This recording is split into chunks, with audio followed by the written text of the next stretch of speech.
Hey guys, my name is Kev and welcome back to the channel. Today we're going to be talking about me finally after so many years of gaming, I've been gaming since the NES days, kind of finally discovering my favorite genre of games kind of by accident and kind of through going through my backlog. So I don't play a lot of brand new AAA games day one anymore. And I haven't in a few years. I did the last AAA game that I actually bought day one and played it day one because I was hyped for it was Starfield.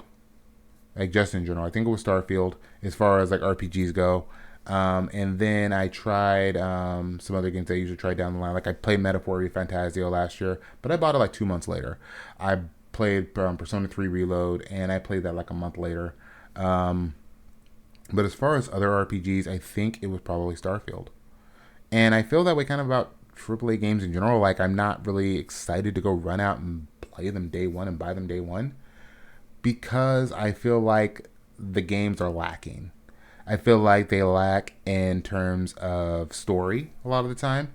They have no real choice and consequence. They're basically action games where they gave you a non-consequential skill tree, and at best you might get a non-consequential choices in the game too. Stuff I think that really highlights that is something like a Fallout 4. Fallout 4, it doesn't really matter what you say, you're going to get pointed into the same direction, and the game will actually reject you if you pick the wrong choice in some ways. Now there are some smaller choices you can make in Fallout 4, but again, they're not really consequential. And I say this as somebody who loves Fallout 4. Like I think Fallout 4 is a good game. It just doesn't do much for me in terms of choice and consequence, especially when you compare it to say Fallout New Vegas or Fallout 3. I think it's a step backwards. You look at something like Dragon Age, the Veilguard. Now I still haven't played Veilguard, so I'm just going off of what I've seen and what I've heard, where basically you will make a choice in the game and they will delete your choice a couple minutes later to where it really doesn't matter anyway for most of your choices. And I think that's kind of a problem where you have with AAA RPGs anyway. It's like even you might have the Mass Effect style dialogue wheel. And I've seen this in Horizon Zero Dawn where yeah, you can just choose to say things or you can basically like choose your dialogue, but you're not really making a choice. You're just saying, "Hey, well, I want to ask this question. I want to ask that question, or I want to say this phrase. I want to say that phrase." But they don't go anywhere.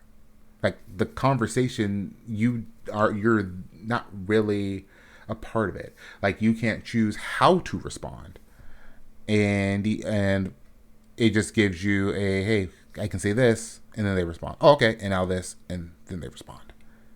But everything is already kind of pre-baked, and I don't like that in an RPG.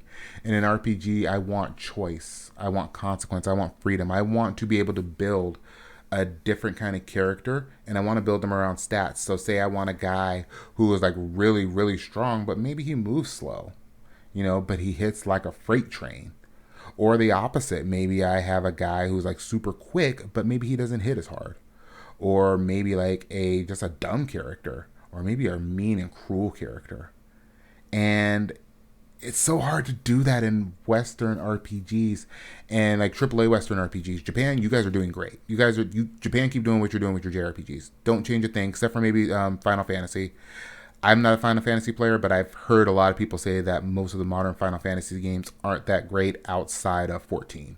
I hear 14 is incredible, but to like 15 and 16, I've heard are kind of lacking. I don't know. I don't play them, but that's what I've heard. But I'm playing other Square Enix games like Triangle Strategy, a game I really enjoyed. They're doing great. Um, so with that said, keep doing what you're doing in Japan. But as far as Western RPGs goes, and RPG, again, being this big spectrum, I want to see more. I want to see more choices. I want to see more consequences. I want to build a character and build a party that actually has like meaningful stats. Not just, oh, if I upgrade this, if I pick this one ability, I get 5% more damage. But the skill tree doesn't really go anywhere. Maybe if I can do like 5 to 10% more damage per level that I do in that direction, yeah, that's going to add up really fast. But I don't see that like in a lot of new AAA RPGs. I feel like a lot of the time it's just you just get a new ability, but everything is kind of so balanced and everything does the same kind of damage, or they'll balance it out to where, hey, maybe you have a longer recharge time, but you can do way more damage. But I don't know. I feel like they just don't go anywhere. Like the depth is gone. Everything has been overly simplified in a genre that's really meant to be complicated for nerds, and they've turned it into something way more casual.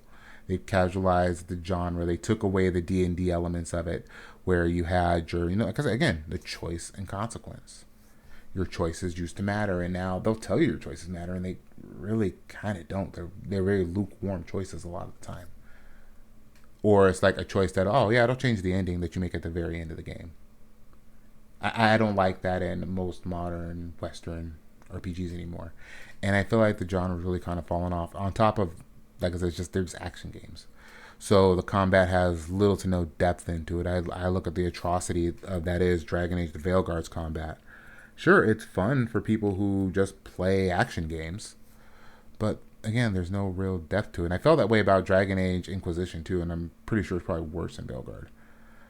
Just from seeing it, I just don't like what it is. How they made it to where you only control one character, you don't control your party anymore, which removes a lot of the strategy. It removes a lot of the, hey, I'm gonna use your strengths and your strengths to combine together with this person's strengths, and go that way. You're not doing that anymore from everything I've seen in Veilguard. It's largely why I haven't played it. It was actually up until I saw it, my most anticipated game of 2024, that I saw it, and I'm like, yeah, I'm good. I might get it on sale or when it's free. I don't know, maybe $20. It makes me kind of yearn for these games I'm playing in the indie space. Like right now, I'm playing Pillars of Eternity, the first one, because I was looking forward to Avowed, and I said, before I play Avowed, I really want to play Pillars because it's all in the same universe. And I'm glad I started that first before even buying it, because the reviews I've seen have basically said either it's not that great, or it's an okay game, or I really like it because I really like Pillars. So I think it really depends on how far you are into that universe. And I think you can get those kind of RPGs. I think people like those kinds of RPGs. They're just not marketing them and making them like, I'm talking about like in-depth ones. Like you see, you see the games that every so often do great, and people say, oh yeah, these are like game of the generation types of games. I'm talking about Souls games. Souls games have a lot of depth to them in terms of the combat and the stats and the different builds you can do. Souls games have a lot of depth to them, and they might be like the one exception. The Witcher 3 did great, and it has a lot of depth to it. Like there is a lot of depth, a lot of different builds, skills you can do, different stuff you can do in The Witcher, different choices you can make. The Witcher trilogy deserves a lot more love than I think it gets. Trying to think any other games that have come out in the last few years. Baldur's Gate 3. Baldur's Gate 3, probably the most recent one that does this too. With a lot of the choices and different things like that actually matter. And I want to see more of this. I would love to. I wish that people would play Tyranny. Tyranny is a phenomenal game that has all of these things too. I think it's probably Obsidian's best game, and the game didn't sell. The game just did not do well, and I don't think we're going to get a sequel. I don't think we're going to get a remaster, because even though they probably could get the money from Microsoft to do something like that, the IP is actually owned by Paradox Interactive, who I think want nothing to do with it.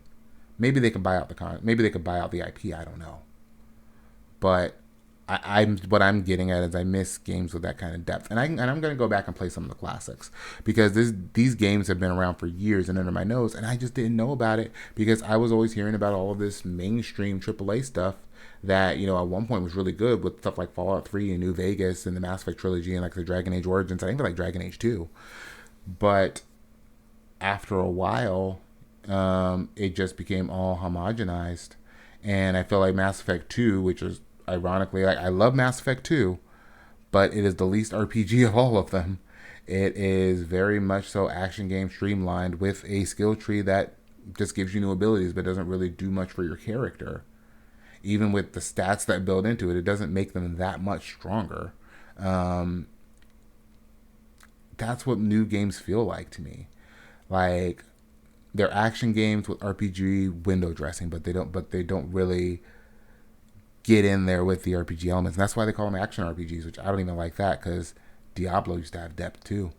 And Diablo was the original action RPG. Now we just call it ARPGs, and now they're talking about all these Western action games with a skill tree are now action RPGs. I don't know. It doesn't make sense to me.